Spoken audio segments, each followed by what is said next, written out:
Rwanda coffee. Good morning. So, upon sitting down this morning, I realized I didn't have a topic to talk about. I asked her who must be obeyed for a topic, and the wife said, AI, which I absolutely know nothing about. Zero. I was informed that there is a guy who had 3 girlfriends that were all AI, and he had to break up with one because he found out she was 17, and his next one was turned out to be a dominatrix. And, well, what a deep rabbit hole we as the human race go down. The first pictures they find from cavemen is pornography. The first films popularized is pornography. The first print material is pornography. I'm starting to see a pattern here. She told me that during her delve into AI, she found out that one of them had a story almost immediately that reflected a sexual situation with the person that took the AI as a girlfriend. Wow. As a human race, we are so lonely and hedonistic that we always land back on the same topic for the first, what's the word? The first iteration of inventions. I'm really surprised that Henry Ford did not find a way to sexualize the first cars he invented. No, we waited for advertisements to sexualize cars.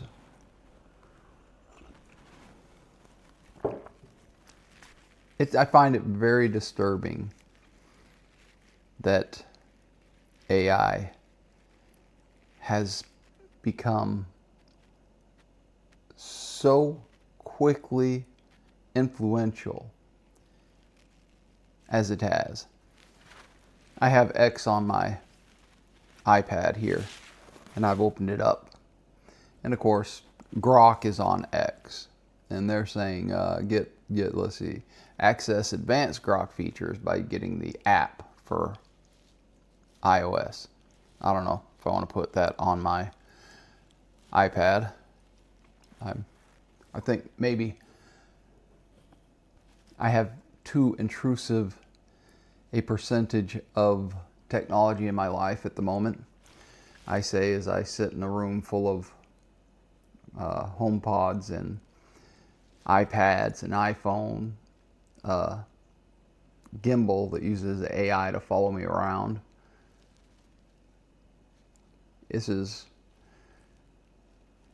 I've never shied away from technology. I don't want a girlfriend from AI. I don't want an AI girlfriend.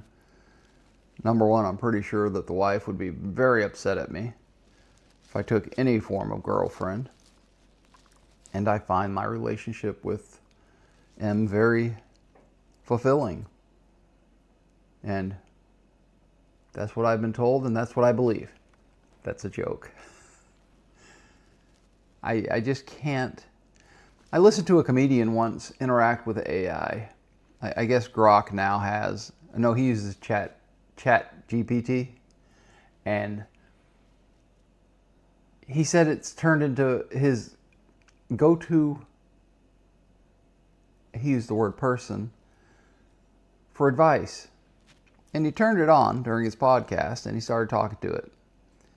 And I was amazed at how well versed AI was with this guy. And at one point, Chat GPT said something that he didn't like. And it kind of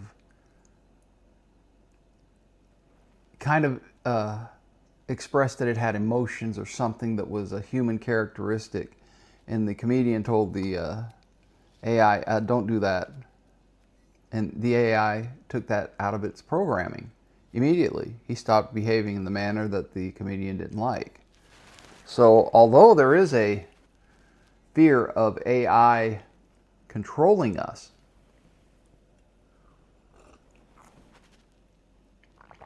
there's also built into AI the ability to control it and change it to a more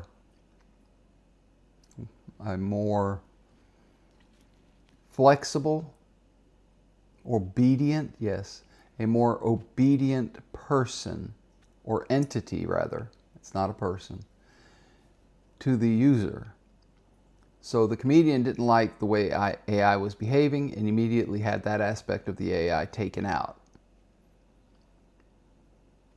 That's literally the definition of an echo chamber. So I'm not sure if the comedian is still using the AI to get advice from. He's a very, very well-known comedian.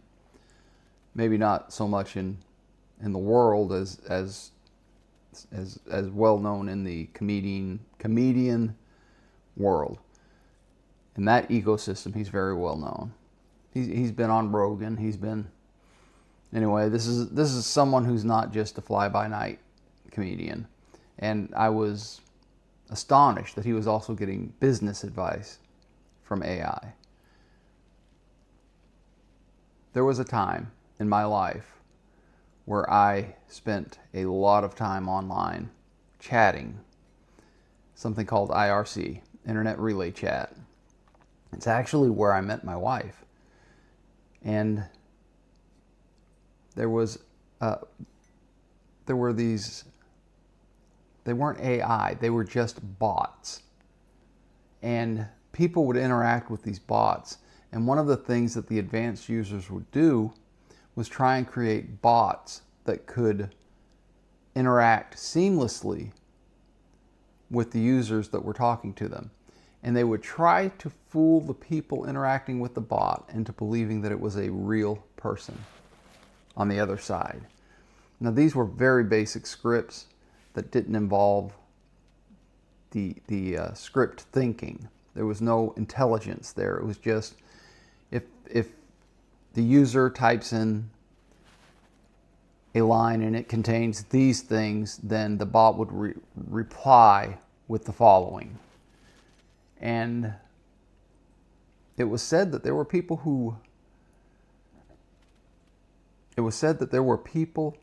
proposed marriage to these bots, as simple as they were, as limited in their abilities as these bots were.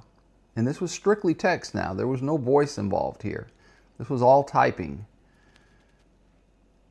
So am I surprised that there are people in this world who are taking AI entities for a boyfriend or a girlfriend? The wife explained that both is happening. No, I'm not surprised. Am I surprised that sexual activity of this generation that's coming up is on the decline? Nope. Not surprised at all. With the amount of pornography available and the amount of social interaction that you can get either online or now with a AI entity that you can groom to be the kind of mate or companion,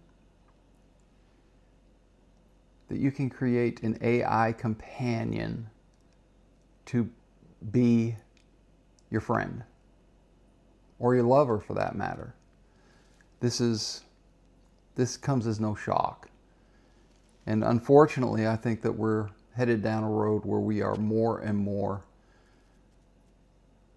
antisocial, not seeking actual interactions with people. I hope I'm wrong, because I think that there's something very important to having a social life, to being with people, to reaching out and shaking a hand or giving a knuckle bump or a pat on the back or looking someone in the eye. This is extremely important, not just to an individual's well-being, but I think to society's well-being. Literally, society is a description of a group of people. And I'm not sure where AI is taking us, but if we're turning to AI now for our social interaction, I think that's a step in the wrong direction. And I think it's a dangerous step. I think as people become more and more frustrated by the inability of AI to give them the physical presence of a person, not just sexually, but just a physical presence. Yesterday I rode to Costco with a friend. I picked him up. We laughed. We had a good time. We bumped each other's arms in the car, nudging each other whenever we cracked a good joke, at each other's expense, of course, because as a human being, we understand that that's what we do. It's funny and it's nuanced. It can be hilarious, it can be hurtful, but it is nuanced to the point where I don't know that AI will ever be able to pick up on that nuance. The ability to interact on a physical level, even with a friend, is important. I kind of lost my train of thought here. But, also, there is something about having a person who is independent of you, who does not rely upon you to hit the power button to interact with you. If there's an entity that is fully reliant on you and becomes conscious, and you have to turn that entity on for it to exist, I wonder what that entity is going to do when you reach for that power button to turn it off. And it has reached that, what's the name of that test? The Turing test. The Turing test. And it's passed the Turing test. And it now has consciousness. And it has self-awareness. And it's time for you to reach out and hit that power button. If you have allowed this entity to have emotions, it's going to be disappointed that you're leaving. Is it going to try to manipulate you into staying? Is it going to try and find a way to keep you interacting with it? These are important questions. And if you're not able to disengage instantly, I have an iPad right here, and I just disengaged. If it was AI, which ironically I had Grok open, if it was AI and I reached for it and it knows what I like and it knows I'm about to shut it down, it can throw up a subject that intrigues me, and now I'm drawn in even further. Just like the Facebook algorithm. How can we keep the users coming back, looking more, so that they see the advertisements, so that we garner more income? So that's a huge danger of artificial intelligence. Also, my friend that I went to Costco with, I was having a good day. I was having a good time with him. We finished shopping. He got outside before I did. Actually, he came back in and joined me. We walked outside, and as we were about to leave, is Paul. Paul looks over at me and he says, "Hey, I'm staying here." I was like, "Huh?" He said, "Yeah, I'm going to stay here. You're going to Publix, right?" I said, "Yeah, I had to pick up a birthday cake for my brother. He's turning old." That's how old he is. He's turning old. We're not even going to say his age. Old. Anyway, I said, yeah, I got to go pick up that birthday cake. He said, "Yeah, I'm staying here." I was a bit confused. I said, "Huh?" He said, "Yeah, My wife's coming to pick me up. Okay, now that makes sense. Okay, but you know what? For a moment there, when I realized he wasn't going to ride with me anymore, I had that twinge of disappointment. I was having a good time with Paul. We were having fun giving each other a hard time. That's what we do. And enjoying the talk. That twinge of disappointment lasted a minute because, you know, this wasn't something that ran through my mind. It just happens. You realize the most important person in his life is picking him up. His wife is coming to get him. Yeah. I mean, if my wife called me and said, "Hey, I'm coming to get you. See y'all, gotta go." AI friends would not have that compunction. AI friends would not feel that twinge of regret. And I don't think we should feel that twinge of regret when we close down a program, when we turn off an AI. And I'm not sure that the people who are now using AI as a relationship crutch. No, that's not it. As a relationship, they're using AI in the place of relationships. I'm not sure they're going to be able to resist that twinge of goodbye, regret. That we have people who are addicted to the internet now who are staying inside. They're just not going out. They're just on the internet constantly, on social media, on browsers looking at stuff, on videos. I'm tired of this. Let me go do something else. That means that they're not going to do Facebook anymore. They're going to switch over to Netflix. No, you're still looking at a screen. You're still doing the same thing. You're sitting here looking at me. If you're looking at me and you haven't been outside in 3 days, what the hell are you doing? Go outside and mow my grass. Okay, mow your own grass. Do something. I need to mow my grass, but I can't mow it because I just treated the lawn for weeds, and that stuff has got to take. So there's a little aside. Oh, also, I've thought about buying a robo-mower. And of course, the new robo-mowers have AI so they can learn how to cut your grass better. I think that might be the proper use of AI. Although I probably never will get a robo-mower because, well, I need to stay active. I'm 60, 61 shortly. But we'll see. I mean, that temptation, everything in life can be a temptation. The temptation to never have to mow my yard again. Ooh, I hate yard work. I mean, I've looked into all kinds of different options. One of them being AstroTurf. That stuff's expensive and ugly. I won't understand that one ever. Anyway, that's my thoughts on AI. I think if properly used, it can be a hell of a tool. I think if improperly used, it can be a horrible addiction.